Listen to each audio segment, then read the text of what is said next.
Anthony Hopkins walked out on his actress wife Petronella Barker back in 1972, and he's never looked back. Fast forward 46 years later, and the King Lear actor doesn't even know, nor care, whether their only child, Abigail Hopkins, has since had children, therefore he has no clue if he's a grandfather or not. "I don't have any idea," the 80-year-old said in a new interview with British magazine Radio Times.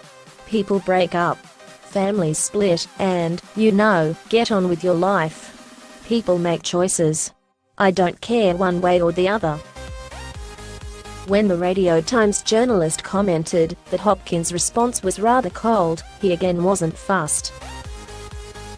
"My answer is cold. Because life is cold," he said. "Children don't like their fathers. You don't have to love each other. It's like," English playwright John Osborne's response when someone said to him, "Mr. Osborne, your play is so offensive," and he said, "Life is offensive." Hopkins was married to 75-year-old Barker for 6 years, before they split in 1972, when Abigail was just a toddler.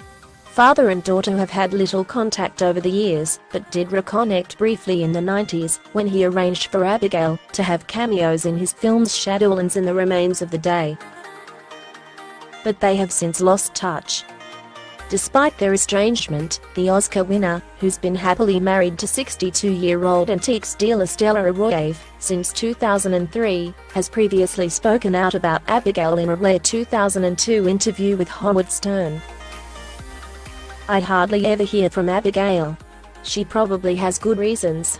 I guess we are estranged," Hopkins said. "I hope she is well.